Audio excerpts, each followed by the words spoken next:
ketika pikiran kita positif, maka kita akan membawa semua hidup kita menjadi lebih positif. Dan ketika kita berpikiran sangat positif, maka kita juga punya antusias ya, yang kita akan lebih antusias untuk berbuat baik.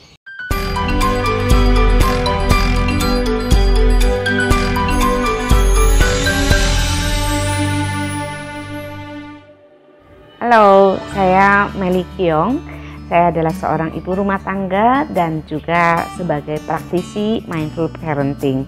Dalam keseharian saya juga sebagai founder dari komunitas Menata Keluarga. Intinya saya mengajak orang tua untuk berperan bahwa pendidikan di dalam keluarga itu begitu penting supaya anak-anak itu bisa terdidik dengan baik di dalam keluarga.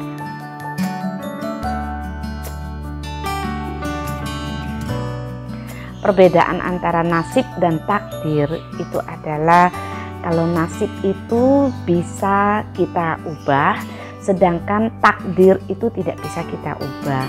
Contoh misalnya takdirnya kita lahir dari orang tua yang seperti apa, kita lahir di dalam keluarga yang seperti apa, itu tidak bisa kita ubah. Jadi itu adalah takdir.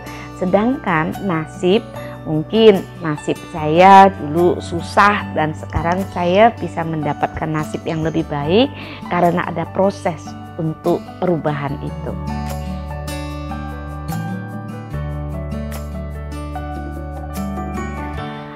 Saya menyadari kalau nasib itu bisa diubah itu ketika saya bekerja. Saya ketemu dengan seorang pimpinan yang sangat bijaksana sekali. Jadi ketika saya bertanya tentang kenapa sih ada kehidupan yang begitu sulit gitu ya, sedangkan yang mendapatkan kehidupan sulit itu adalah orang yang mempraktekkan kebaikan itu dengan sangat luar biasa. Jadi pada saat itu saya jadi bertanya-tanya kenapa kok tidak adil gitu, orang yang berbuat baik dapat nasib yang buruk, sedangkan tidak sedikit kita menemukan orang-orang yang di luar sana sering bertingkah laku yang kurang baik, kurang bijaksana, tapi dia bisa hidup dalam kelimpahan. Nah, sejak saat itu saya terus mencari sampai akhirnya saya dikasih satu buku itu tentang 4 ajaran Leovan. Nah, dari situ saya baca dan saya coba menganalisa, terus saya mencoba mempraktekkan apa yang ditulis di dalam buku 4 ajaran Leovan itu, dan akhirnya saya menemukan satu titik terang bahwa nasib saya itu bukan tergantung pada orang lain, tetapi nasib itu bisa saya perbaiki. Nah, dengan cara seperti apa? Dengan cara melakukan kebaikan, kebajikan yang sebanyak-banyaknya. Jadi bagaimana kita di sini dalam ajaran agama Buddha itu kita menumpukan karma baik yang sebanyak-banyaknya sehingga karma yang buruk itu tidak begitu terlihat lagi gitu. Nah, disitulah yang kita lebih yakini bahwa itu adalah perubahan nasib. Dari yang tidak bahagia tadi menjadi lebih bahagia, dari yang tadinya ekonominya susah menjadi lebih baik. Nah, jadi itu butuh satu usaha.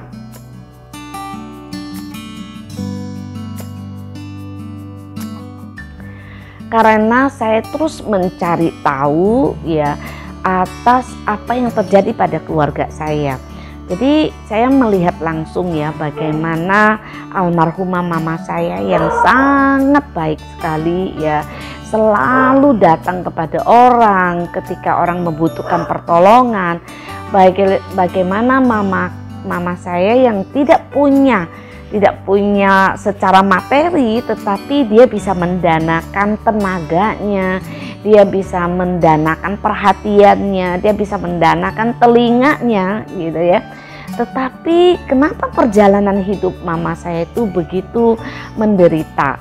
Nah, dari situ saya terus mencari di mana letak keadilan itu, dan akhirnya saya menemukan satu pembelajaran yang sangat bagus sekali, bahwa setiap dari kita itu punya deposito sebenarnya. Nah, jadi jawaban atas pertanyaan saya, kenapa ada orang yang tidak bijak tetapi dia bisa hidup begitu nyaman di kehidupan sekarang ini. Nah, jadi saya mendapatkan perumpamaan kalau kita punya deposito. Nah, kalau deposito yang kita punyai itu kita ambil terus tanpa kita menyimpan kembali. Nah, akhirnya apa? Lama-lama deposito kita akan habis gitu. Nah, jadi kalau kita sudah punya karma yang baik dan sudah berbuah, kalau kita tidak lagi menanam, maka lama-lama karma baiknya kita itu juga akan habis gitu. Jadi saya sangat-sangat belajar ya dari contoh mengenai deposito ini, bahwa kalau saya mau punya nasib yang baik, saya harus lebih banyak berbuat baik. Nah, sejak saat itu saya terus mengubah mindset saya, bukan lagi mencari kenapa, tapi saya terus mencari bagaimana saya bisa mengubah nasib saya. Nah, dari situlah saya merasakan manfaatnya, bagaimana ketika saya bekerja saya bisa dapat posisi yang lebih baik, saya dapat promosi yang lebih baik, dan secara ekonomi juga lebih baik, dan saya punya kehidupan keluarga yang baik. Jadi dari situ saya sangat yakin bahwa nasib itu sangat bisa kita ubah.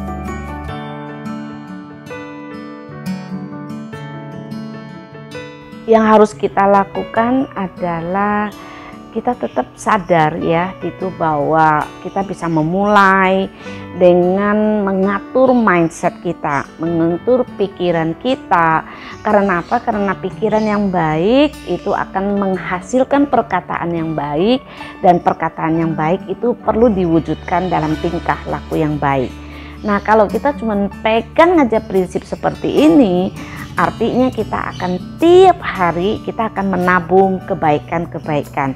Jadi di luar kebaikan secara materi, itu pikiran itu juga sangat penting sekali. Jadi ketika pikiran kita positif, maka kita akan membawa semua hidup kita menjadi lebih positif. Dan ketika kita berpikiran sangat positif, maka kita juga punya antusias ya, yang kita akan lebih antusias untuk berbuat baik ya. Nah, jadi kalau kita bicara tentang nasib kita sekali lagi bukan ditentukan oleh orang lain, tetapi nasib kita bisa ditentukan oleh diri kita sendiri. Sekian dari saya, Meli Kiong. Mari kita jalani hidup dengan optimis dan membuat hidup kita lebih dinamis.